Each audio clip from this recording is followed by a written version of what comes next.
All right, everybody, welcome back to the Authenticity Calling podcast. I am your host, Rolitza Spasova, and today we have a very special guest, Coach Josh Wood. Welcome to the podcast. Thanks for having me. Yeah, it's great to have you here. So tell us a little bit about what you do. Coaching has become such a billion-dollar industry, multi-billion-dollar industry. And there's coaches that do basically everything. So I would love to know a little bit more about your specialty, what you're really passionate about. And on the Authenticity Calling podcast, we love to dive deep into how did you get here? One, to learn your journey, and two, to Hmm. inspire other people who might be interested in something similar. All right. Well, I mean, there's a lot of things to unpack there, but uh, first question was, what do I do? So I'm Coach Josh. What do I do? So I work with busy parents and professionals, and I help them get strong for life. And the idea being that, my background's primarily in fitness. I've worked in gyms for a long time, and then I've worked coaching athletes in various sports, and it's primarily been a fitness focus, but after a while, you kind of realize that just going to the gym once or twice a week doesn't really get people where they want to be. And I just found that really limiting. You Mm. get someone who comes in and they're like, "Okay, we got an hour. Let's do everything. Let's absolutely try and fix my entire life." And it's like, well, we can either work out for the hour you paid for, or we can start trying to fix your life, but we can't really do both. Right. And most people were pretty limited to like a 1 hour time slot. It's like, what am I supposed to do? We can't do anything. Yeah. And most people can't afford multiple sessions a week, come in 5 days. So I started trying to put together a holistic sort of package of coaching where we're looking at obviously exercise. Exercise is essential for humans. I don't believe a person can be truly healthy if they don't have some sort of physical activity in their life. It doesn't mean going to the gym. If you want to play pickleball, do yoga, whatever, but you have to move. Uh, and so that's the foundation of a lot of what I do. But it's looking at nutrition, lifestyle stuff, sleep, stress management, and trying to fit everything together. And I do this through an online app-based system. So everything I do is online these days. So I'm based in Tasmania, Australia, Okay. and I work with people in everywhere, UK, various parts of Europe, Canada, US, New Zealand, India, Indonesia, all over the place, because it's flexible and it's not Hmm. time bound. You don't have to show up for your 6 a.m. session. You can do Yeah. things when you want. Uh, but my job is to put together a map or a plan to get you to where you want to be. And that includes everything that makes us healthy. That includes looking at your stress and how you're recovering and getting your exercise in whatever fashion that is, and learning how to eat like an adult, and all these little moving pieces that uh, it's hard for someone in a situation like me, a person with young kids who runs a business. That's why I work with busy parents and professionals. We're time poor. I understand it. And so you need someone to say, hey, this is the map. You follow it, you're going to get to where you want to be. Absolutely. Absolutely. There's such a big part of accountability that's so necessary for getting things done. And especially, as you said, in our busy world. And, you Yep. pile it on, there's the work, there's the family, there's the relationship, there's, the intimate relationship you have to manage. Then there's all the other things. And there's the relationship with ourselves. And unfortunately, so many people, so many of us put the relationship with ourselves last.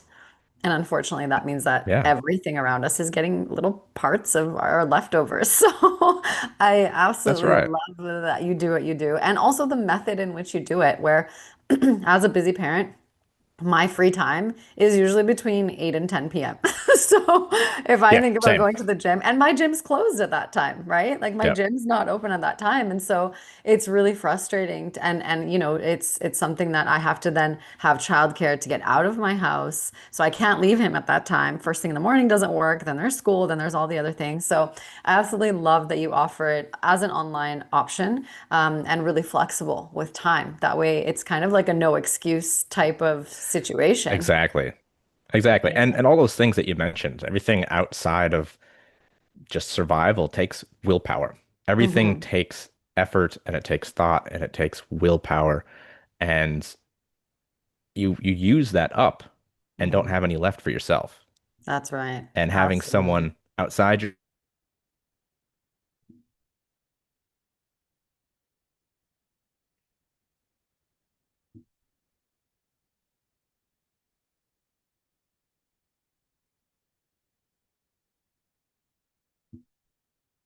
Are you still with me, Josh? I think you froze for a second here. I don't know if that's my internet or yours. There we go. We're back. Oh, just We crashed. froze. We froze for a second there. Oh, okay. Where did we leave off? All good. You were saying that, yeah, it just lifestyle being busy and having kids and everything. It's really important to have that flexibility. That's right. And all those things you mentioned about, relationships and work and kids, they all take willpower. And willpower Hmm. is a finite resource. And so often people in my situation and people like me where we're just like we got so much going on, we don't have that willpower left at the end of the day to make ourselves do the thing we need to do. And every time you delegate that task and you shift your accountability to an outside source, you're saving that energy. You're saving that willpower because it's no longer optional. You don't have to make yourself do it. It's Hmm. just as non-optional as a doctor's appointment in your calendar. It's booked in, it's Mm. scheduled, someone else is making sure it happens. You just have to do what you're told, essentially. You And it just show saves up. willpower. Yeah, Yeah, you just show yeah. up. It's there, I it's in love the that. calendar, you do the thing. The app gives you a little ping, says, hey, you need to do this now. You tick it off, you get the little confetti, and you get that little bit of dopamine, and it just shifts the willpower outside yourself, which is what a lot of people need because it's Yeah. hard to scrounge that up and make yourself do the work. Yeah, I love that. I've never taken the perspective of speaking on coaching as that sort of um, substitute for our own personal willpower. And that's really an interesting way to look at it. I do think of everything from the perspective of energy and energetics and how, everything does take a little bit from us, but it depends on what we choose to give our energy to. And so Right. we just talked about intuition yesterday, actually, on the podcast and energetic sovereignty. And so I love that this really goes off of that sort of, being able to manage what you are giving your energy to, giving your energy to yourself with an accountability partner that actually amplifies and magnifies the energy that you are then building up in yourself. So I love that you use the term willpower to really amplify how people when they invest in themselves, when they invest in that coaching relationship, and you have a really strong positive energy too. I can just feel it. I was exhausted all day today, and I was even thinking about rescheduling because I don't like bringing half myself to podcasts.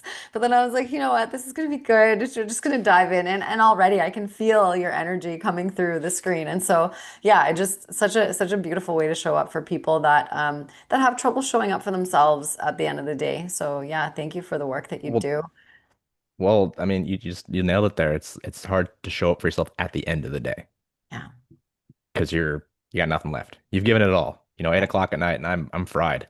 yeah, Finally get the kids in bed and clean the kitchen, and it's like, oh God, I got an hour. I got an hour to sort my life out, or just go to sleep and start over tomorrow.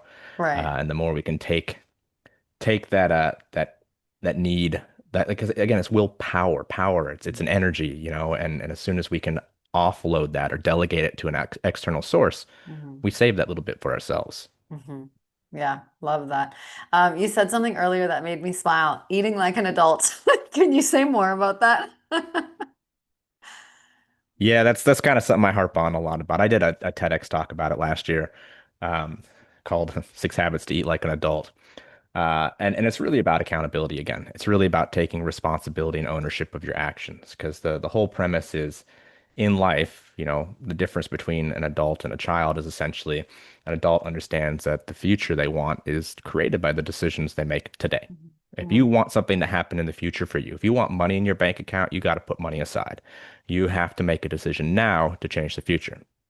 And Mhm. that's something that future projection is, it's a hard thing to do for anybody, but it's something you see very much lacking in children. They can't Mhm. really see future consequence. Right. And so the idea of eating like an adult is, well, it's the same premise.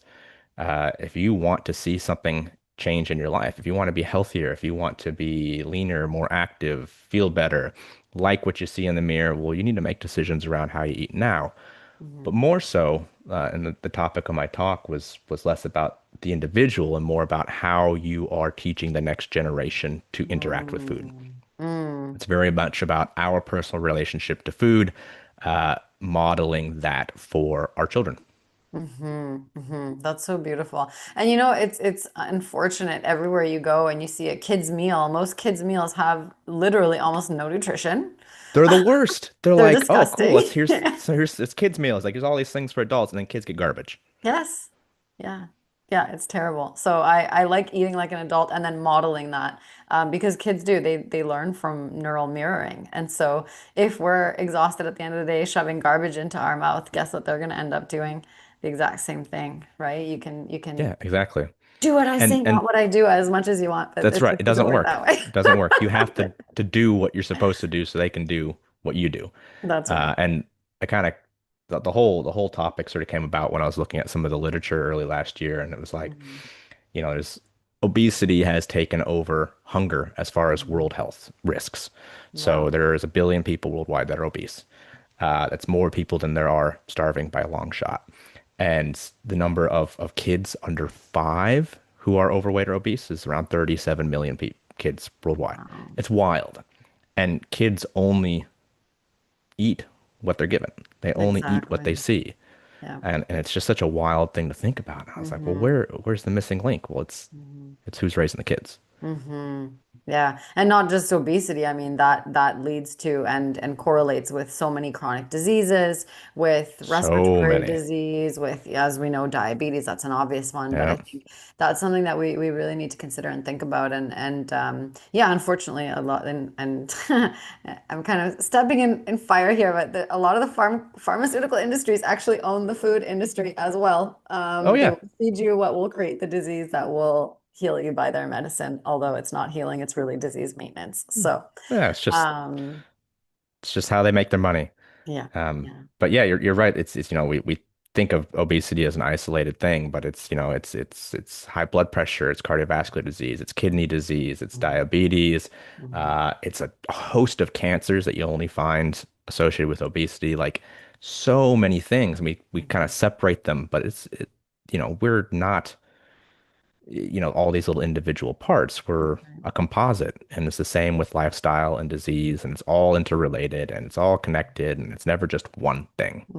Absolutely. And I think that the stem of it, it starts and ends, I find, with self-rejection, right? And that's at the end of the day, if we're thinking about, if you do really truly love yourself and you know what your body thrives on and what Yep. actually makes you feel sluggish and tired and exhausted, if you were to really feel into your body and trust its guidance and wisdom, we would never choose to put trash in our body. But unfortunately, Yeah. it gives that dopamine hit, right? It is right down the street. It's $5. It's so much easier. But Yep. what are you willing to sacrifice for that supposed ease? And at the end of the day, it's really not ease. It's actually that is, we a lot of people talk about, the music industry and how you have to sell your soul in order to get into the music industry, and that's a real thing. This is nothing different. This is actually you are literally selling your soul to having ease, which is actually not, it's Yeah. not It's easy to be convenience. sick. It's not Yeah. convenient to be obese and to be unhealthy and to be feeling tired and sluggish and to not have time and energy for your relationships, your kids, your family. So how do you, if you were to have a client that comes to you and says, you know what, Josh, I'm realizing that I've gone way too far in my life. I'm 200 pounds overweight, and so are my kids and my whole family. And like, where do you even start with a situation like that? You start with the individual. So the Mm, first thing we do is we look at where they're at. mm, So that's, a movement assessment, that's a food journal, that's a bit of, health history and questionnaire stuff, trying to figure out where they're at now, and then mhm, looking at how much time and effort do they have to put into these changes? mhm, Because I'm not the kind of guy who goes out and says, "All right, here's a 7-day workout and a whole new eating plan, and here just like upend your entire life," because that never lasts. That's not it never sustainable, works. Yeah. and the compliance is very, very low. Yeah. It's really hard for someone to be able to do that, especially with the demographic I work with. We don't Mhm, have a lot of spare time, so I can't just learn how to do everything and throw all my life away just to focus on, that gym bro lifestyle. mhm, So it's often quite small. Okay, we're going to start off with a couple short workouts, and we're just going to master that for the first few weeks. Or sometimes it's really focusing on the food, but it's always it's always stair stepping. It's Mhm. always looking at what's the smallest change that's going to create the biggest result. And then once you've mastered that, then we add a new thing. And that's a general approach. I've got some people who are like, I had a guy that started working with a few weeks back, and he's like, destroy me. Just tell me what to Mhm. do. I will do it. And Mhm. I'm like, all right. He's like, I want to lose, I think it was like 20 kilos. Uh, I want to do as quickly as possible. I've got the time, I've got the effort. Like, I just want to go all in, make this happen. It's like, great. But that's not most people. Right. Most people, it's like, okay, let's just try and get a couple, 20, 30-minute exercise sessions in each week. Mhm. And then if that feels good and you recover well, we'll add another one. And then once we get to sort of three or so, we might start looking at step count, increasing just general activity. Mhm. Then we'll look at food and like here's a plan. If someone's really focused on weight loss, we'll do a few things at once. Mhm. But it just depends where they're at. Sometimes it's Mhm. like, okay, we're not even gonna look at food for the first month. We're just Mhm. gonna get you moving so you can kind Yeah. of get the hang of that. And then once you feel a little bit better, recover a little bit better, Mhm. start to feel a little bit more energetic because you're actually moving, Mhm. then let's start playing around with food. Mhm. And then it Mhm. might be just, all right, here's your protein target. Let's just aim for that. Just Right. get that. Don't worry about anything else. Let's just get your protein in. And then we'll add a little bit more, a little bit more. And you can probably catch on to the fact that I'm very additive. I don't Mhm. like to say, don't do this. Yes. Don't do this. Don't do that. It's Yes. here's a good thing you can add to your life. Just a little thing. Oh, it's just Mhm. tiny. Just Mhm. tiny. Just, three palm-sized portions of protein a day. Let's start Right. there. And Mhm. pretty soon they've added all these good things in and they become second nature because it's been incremental and they can't fit Mhm. in as many bad things. Right. You're kind Yeah. of crowding out, you're creating a healthier ecosystem so that the unhealthy stuff can't thrive. I love that. Yeah, I spoke to another coach a while back, and he used to work actually at a clinic that they used to do a lot of diabetes work with patients. And he said everybody that he had worked with previous to that, they were very punitive. They were very, focused on removing things, and people don't do well with that. But you're right. As soon as you start to add something healthy, the body also responds in such a positive way that it's really hard to self-reject in a space where you feel so much better adding those few positive things like sort of whether it's the workout or whether it's a bit of healthy food, as you say, you don't have those cravings anymore. Once your body has what it needs, you don't That's have right. those sugar cravings anymore where you're like reaching for something at midnight or Exactly. yeah. Exactly. Once you're nourished, there's so many things that just go away. Amazing. So I have a curious question in terms of like your clients or what you want to see shift in the world or what kind of impact you want to have. Do you have like a big goal, a big vision, something that you want to put out into the world, or is it more just like one client at a time? Yeah, I guess I just kind of keep doing my thing. It is sort of just one client at a time. I'm really big on creating resources. I don't have as much time to do that as I'd like, but I like to Mhm. create things that people can take with them. So, like the TEDx talk, Mhm. helps reach a big audience. It's real simple. 6 habits to help revamp your relationship with food. I've got a lot of like uh, simple guides, like how to make your own workouts, beginner gym guide. How do you even start going to the gym? And then Mhm. recently, a friend and I, we released a cookbook, like a proper, like you can order it on Amazon, published paperback cookbook or hardcover, depending on where you're at. Yeah. And having something concrete like that is awesome. Mhm. It's not it's not what pays the bills, Yeah. but it's something that is lasting.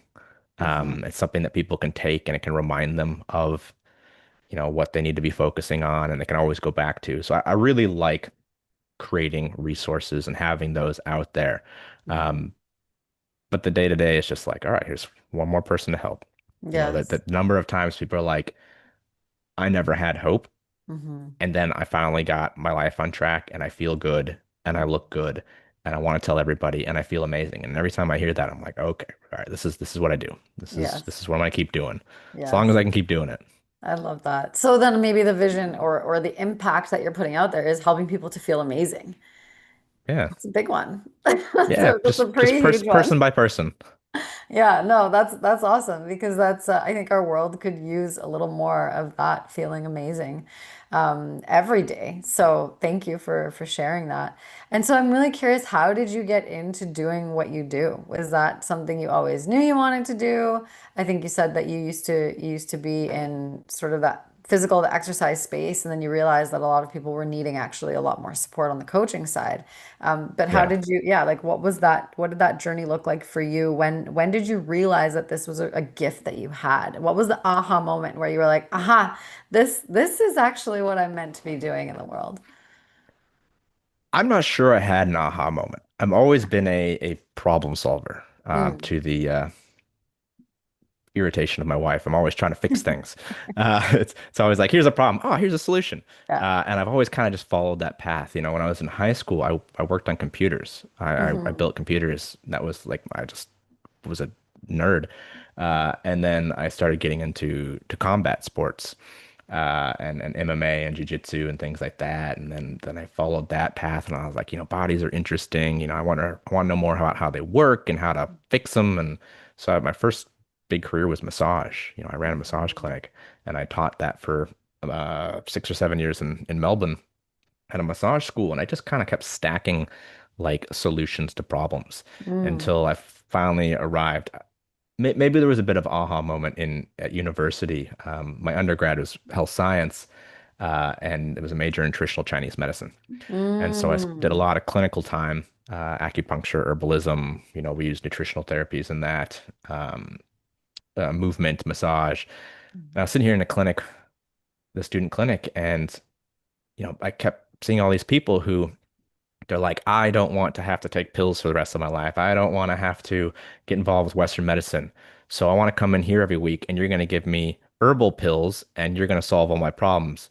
And I'm like, that's the same thought You're process. still taking pills It's, all the time. it's You're it's the still same thing. reliant. You're just like, oh, here's some, obscure esoteric Chinese medicine formula for stuff. I mean, how is that different from some obscure esoteric chemical compound that we don't know anything about? Like, Right. you're just looking for the quick fix still. And I kept telling these people, hey, you know what? If you started looking at, getting a little stronger, your joints probably wouldn't hurt so much. You wouldn't have this back pain. Have you considered, actually getting some sunlight? Here's some supplements that you can take that might, help with some of these issues.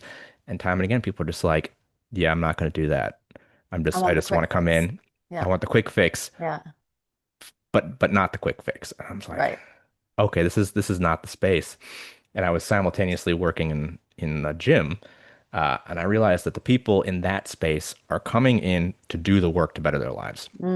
They're not looking for the Mm, quick fix. They are looking mm, to they're already prepared to work. They're already prepared to put in the effort. mhm.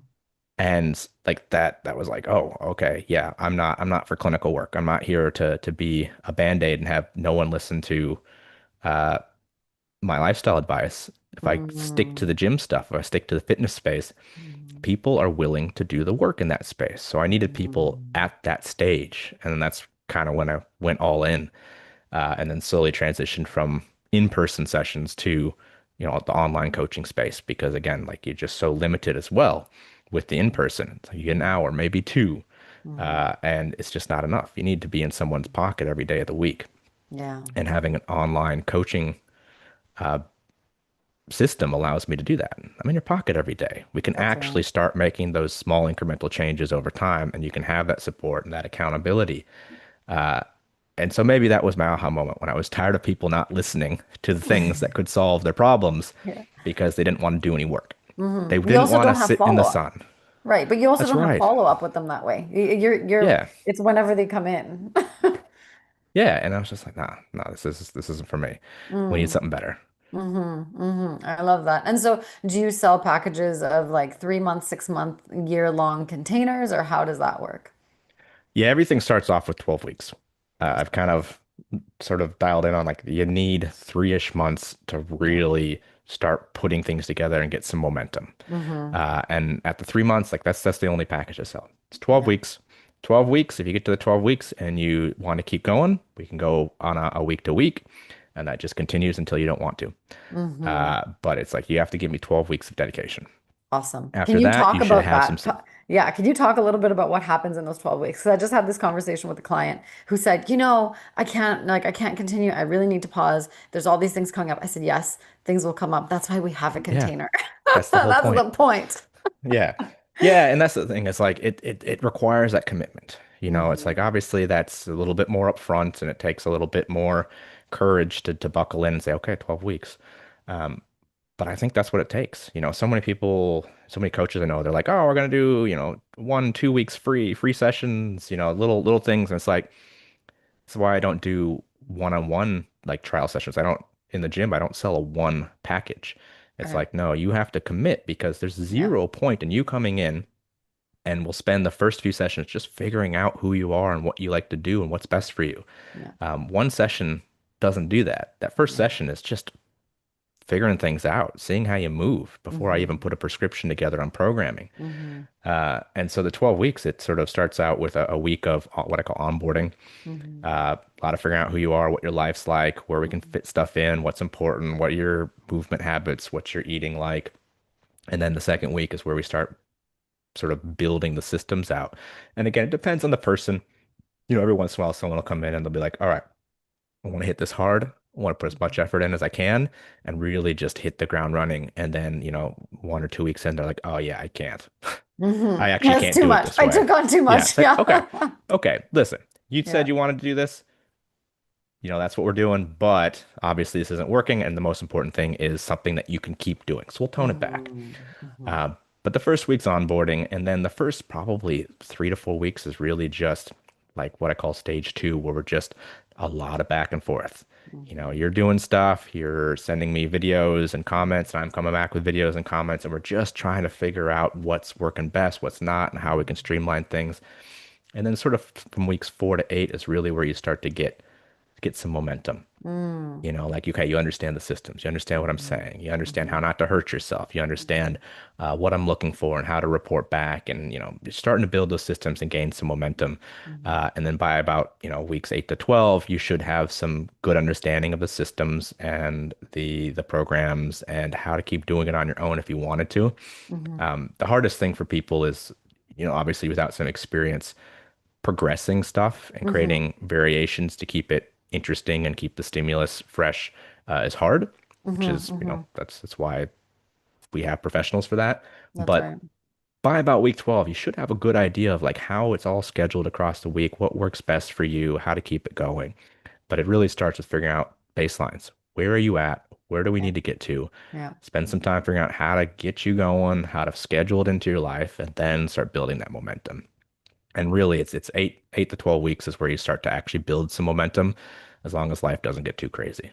Yeah, yeah. And then when it does, and that's the thing, I think once we start to prioritize ourselves, once we start to put things in motion in a way that we are really honoring our mind, Mm, our body, our spirits, that sort of things start to fall into place. And if you're yeah, somebody who has a lot of energetic patterns of resistance, that's where you're going to face your growth edge again and again and again. But at some yeah, point, once you overcome some of those sort of barriers, or resistance layers, once you outgrow a lot of that, life starts to become really synchronistic. And I find that a lot of people who do coaching, it doesn't matter what kind of coaching that they do, but it's really putting that self priority and that follow up and creating that really rhythmic pattern of showing up for ourselves. That structure is so important.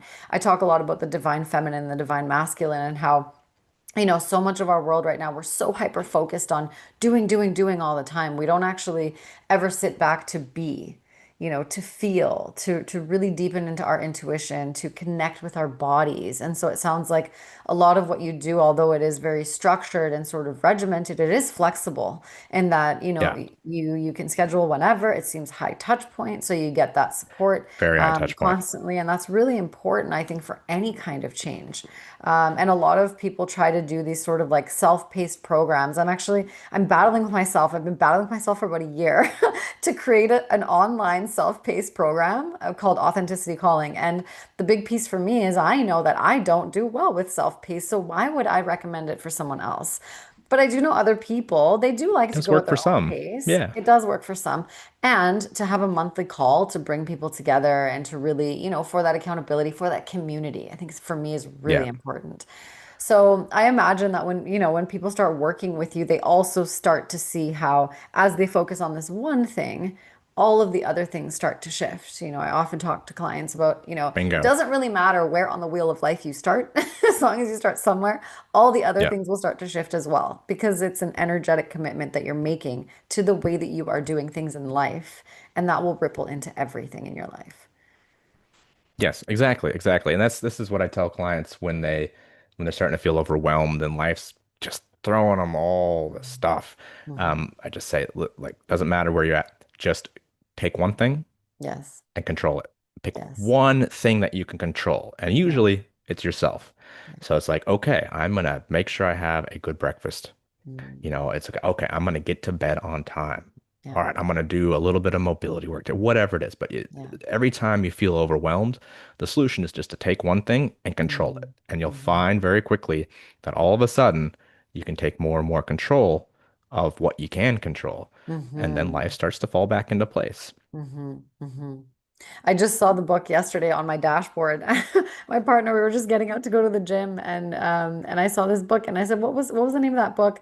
He said, "It's the one thing. It's all about managing symptoms of There you go. ADHD, and like what can we do?" And so in our inundated world, in our hyper toxic masculine overdrive, when I say masculine and feminine, it has nothing to do with gender or sexual orientation or anything like that. It's just how we manage our energies, doing all the time versus the being.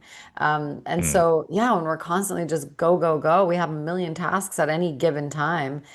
How do you not have symptoms that are on that list of ADHD when it's just the world we live in? We're so fast paced. We've gone from in-person jobs where you actually have to drive an hour to get to work. In that hour, you process so much.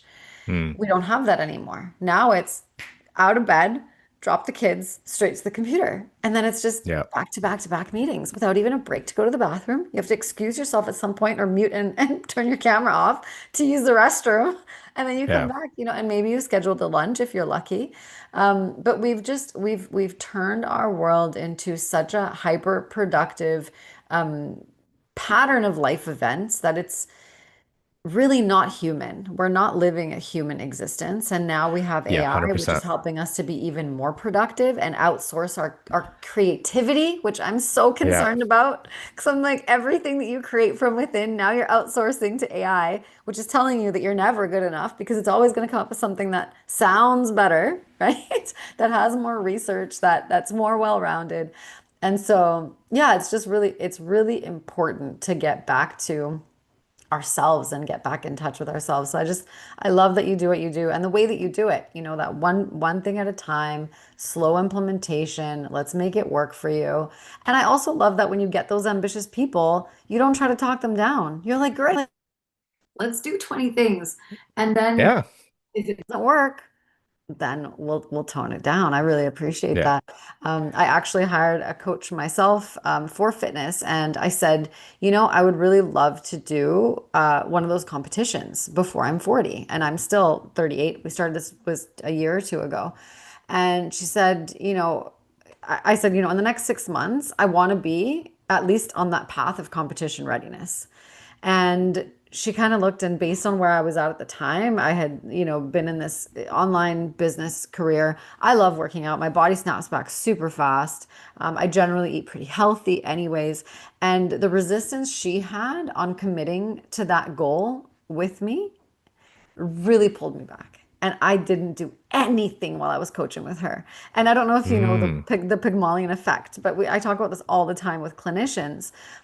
Is that if we see our client or our patient as incapable or diseased or ill or sick or whatever, we actually project that energy onto them and we get in mm. the way of them achieving anything positive. And so for coaches, Yeah. it's so important to be able to see your patient or your client as whole.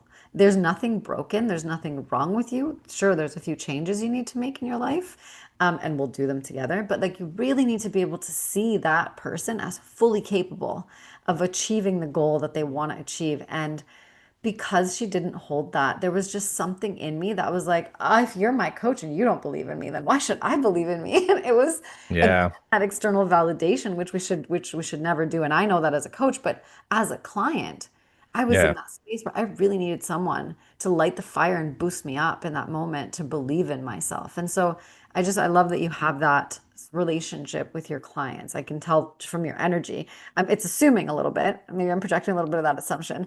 But yeah, I just wonder how do you deal with those kind of situations where a client comes and they've come way too ambitious and it's something that you feel that they maybe won't be able to achieve in those 12 weeks.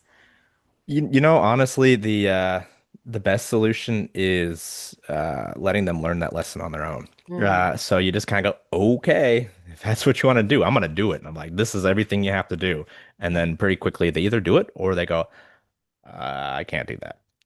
yeah. Or they start, missing things and things don't get ticked off. And then I go, hey, is this still what you want to do? Because you're not doing it. Mhm. I've actually had to do that with a client recently where they just kept adding things to their calendar. And I was like, okay, this is your physio work. Here's your mobility work that you need to do. This is your step count. Here's your little box to tick to make sure you're, prepping your food, whatever it is. And this calendar kept getting fuller and fuller, and less got done. And I'm like, Mhm. no, we can't do this. And so I cleared everything off the calendar except two things. And I said, and I Mm. didn't even mention anything until they noticed. And they're like, all I have on my calendar is one Pilates session and like one mobility session. I'm like, yeah. And if you do those, I'll give you more. But if you can't Yes. do those, I'm not giving you any more. Yeah. Uh, and those things didn't get done. One of them got done. Mm. And then now we're trying to get the two of them done. It's like, Mhm. I can't keep adding stuff that doesn't get done. Yeah. The app I use also has a compliance rate. So it gives you a 7-day, 30-day, and 90-day score, Mm. a percentage, and it shows you how often you're actually doing the things in Mm. your calendar. Mm. And if that starts to get in the red, well, that bothers me. I don't want to see Mm. this in the red. It's like I'd rather you have victories as much as possible. I'm not going to give you a bunch of stuff you're not doing. And so we just step it back and I say, okay, cool, you can have more, but you have to earn the more. If you want to do Mm. more, you got to do the little. Amazing. So you're really teaching adults how to be adults, really, truly. I try.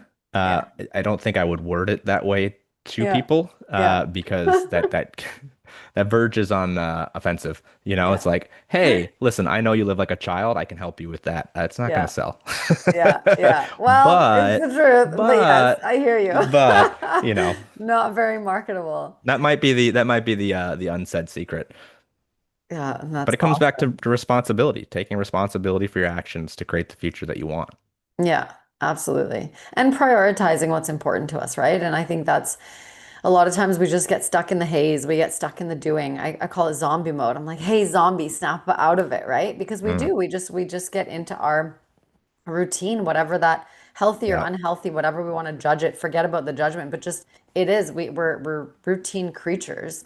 And so we start to function in a routine and catching ourselves to say, well, wait a second, is that forget healthy and unhealthy, but is that the way I want to be living my life? Is that really what I came here and how I came here to be? And it's Right. and it is sometimes, one of those like come to Jesus moments where you really feel like everything has to be turned on its head and completely shifted. And so I imagine you probably have a lot of people who do these kind of paradigm shifts with you in their life and in their lifestyle and in their relationships and Yeah, it's amazing how it is so interrelated. And Mhm. sometimes I get these very strong personalities and I'll be like, all right, you need to do this, this, and this to get to where Mhm. you want to be. And they're like, yeah, but I think I should be doing this and I think I should be doing that. And I don't agree with that. And it's like, Mhm. listen, you've been in the same spot. You told me you have been in the same spot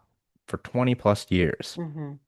If what you were doing, what you think you should be doing was working, you wouldn't be talking to me. That's right. And you got to kind of get people to step out of that like stuck in their ways situation and really make some change. And that's Yeah, scary. It that is. scares people. It's terrifying because all of a sudden, they no longer have what they thought was firm footing. You shake up the paradigm of their foundation of what Yeah, they know it's to and be it's true. terrifying, and they the natural response is to fight back. But at a Hmm. certain point, you have to adult up and be like, "Oh yeah, I'm here because of what I've been doing. Maybe I Right. should try something else." Right. Or not doing. Yeah. Yeah, that's Totally. right. Yeah. Yeah, so that's fascinating. So what are some of like the biggest wins that you can think back to all of your clients that you just feel so good about that you want to share? I just posted, it must have been yesterday, Awesome. about a client that I'm working with for a while, and he's lost 40 kilos. And just every time you see those before and afters where you're like it's just so hard to imagine Yeah. like that was you. That was you. This was this Mm, was this was the guy. And then like now he's 40 kilos lighter and he wow. looks like a completely different person. And Yeah. one thing that I always find really, really interesting, and it's not a specific win, but it's one of those things that always kind of really makes me proud of people is they start off taking like progress photos. They want to see physical changes. Well, then you got to measure physical changes. Hmm. They take progress photos when they're embarrassed about themselves or they feel Mm, bad about themselves and they're always hiding their faces, hiding their face behind the mm, phone, or it gets cut off at the top of the photo. And then as they get more and more confident and comfortable and enjoy themselves, all of a sudden their faces show up in the photos wow. and they're smiling. And you're Yeah. like, I mean, I've seen it dozens and dozens of times. It's like Mm, this process of like, oh, okay, so they actually like themselves now. They don't wow. look like bodybuilders. They don't look like swimsuit models, Yeah. but they are happy with themselves. They Wow. have confidence. They have pride in what they've done. And it always shows when you start seeing their faces. They stop hiding their faces in the photos. Wow. Wow, that's fascinating. I love that. It's I so love that. interesting. Yeah. Yeah, that is really it's almost like you reclaim your identity. Yeah. Yeah. Wow. That's beautiful. I love that you noticed that. Um, yeah, that's fascinating. And feeling looking good on the outside and feeling good on the inside, it takes that multi-pronged approach. It's not just, the physical body, and I'm sure so much more changed for that person. How long did you work with him, if you don't mind me asking? I've been working with that guy for almost 2 years. Yeah, yeah. And Yeah, over those almost two almost 2 years. years, what else would you say has shifted? Like, what are some other big shifts that he's had in his life? Just confidence and happiness. Yeah, Like it's one of those things that, if you're unhappy with yourself, it comes out into everything that you do. yeah, And then it's all of a sudden like just he wants to do more. He's doing more things with his life. He wants to get out and learn new things and get outside and do more and have adventures. And we're talking about camping gear and like so we can go out and do hiking and overnight stuff. And like there's just all of a sudden he's like, oh, I can kind of just do anything. yes. I love that. That's awesome. Yeah. And then you get creative and then you get ambitious and then you get all these other things. Yeah. And then you meet Yeah, more I think people. ambition's the right word. Like it's all of a sudden they feel like they can do so much, and so they're like, well, I should do so much. I should go Yes. out and do the things I want to do. Like I always tell people, you can just do stuff. You can Wow. just do stuff. Just get out there. You want to do something?